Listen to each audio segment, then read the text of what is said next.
हिंदू धर्म में नवरात्रि का विशेष महत्व होता है। नवरात्रि के 9 दिन माता आदिशक्ति के अलग अलग स्वरूपों की आराधना की जाती है। नवरात्रि का तीसरा दिन माँ चंद्रघंटा को समर्पित होता है। माँ चंद्रघंटा का स्वरूप परम शांतिदायक और भक्तों का कल्याणकारी है।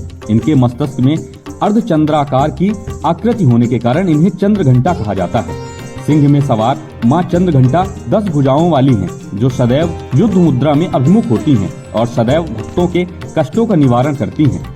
लोकल 18 से बात करते हुए आचार्य पंकज त्रिपाठी ने बताया कि माँ चंद्रघंटा की साधना से साधक के मन को असीम शांति प्राप्त होती है। माँ की कृपा से अलौकिक वस्तुओं के दर्शन, दिव्य सुगंधित का अनुभव सहित विभिन्न प्रकार की दिव्य ध्वनियाँ सुनाई देती हैं, जिसे माता के भक्त अनुभव कर सकते हैं। माता का पूजन भय से मुक्ति प्रदान करता है। तो आइए आचार्य पंकज सावरिया से ही जानते हैं कि माँ चंद्रघंटा की पूजन विधि क्या है और इनके पूजन से किन्हें लाभ मिलता है।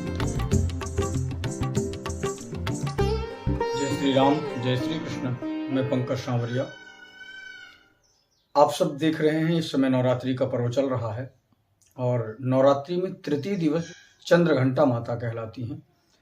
चंद्रघंटा माँ की पूजा बड़ी विधान से करना चाहिए और ये हम सब भक्तों के लिए बेहद कल्याणकारी हैं।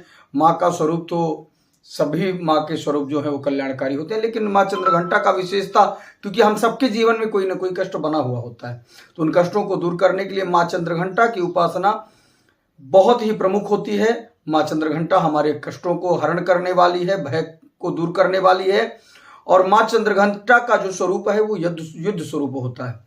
युद्ध के लिए माँ चंद्रघंटा 10 भुजाओं के साथ अनेक शस्त्रों को धारण किए हुए माँ चंद्रघंटा अपने भक्तों के कष्टों को दूर करने के लिए, भक्तों के संकटों को दूर करने के लिए 24 घंटे तैयार रहती हैं। भक्तों के बड़ी से बड़ी बाधाओं को दूर करने के लिए माँ चंद्रघंटा युद्ध करने के लिए तैयार रहती हैं। माँ चंद्रघंटा को पीले रंग का फूल चढ़ाना चाहिए। सबसे पहले तो माँ चंद्रघंटा की पूजा करने के लिए तृतीय दिवस आप जो पूर्व से ही कलश स्थापित किए हैं उसकी पूजा करें और सुंदर स्नान करवा करके माँ चंद्रघंटा को गंगा जल से स्नान करवाना चाहिए। गंगा जल से स्नान करवाने के बाद आप अक्षत, पुष्प, धूप, दीप नैवेद्य के साथ पूजन करें और आरती उतारें। माँ चंद्रघंटा को बड़ा सुंदर भोग, दूध से बने हुए सुंदर भोग लगाना चाहिए, दूध से बने हुए व्यंजनों को चढ़ाना चाहिए। तृतीय दिवस में चंद्रघंटा स्वरूप में एक कन्या का पूजन करें और उस पर प्रार्थना करें, हे माँ चंद्रघंटा, मेरे जीवन पर, मेरे परिवार के जीवन पर आने वाले संकटों को, आप सभी भयों को, दुखों को दूर करें। इसी भाव के साथ माँ चंद्रघंटा की उपासना करना चाहिए।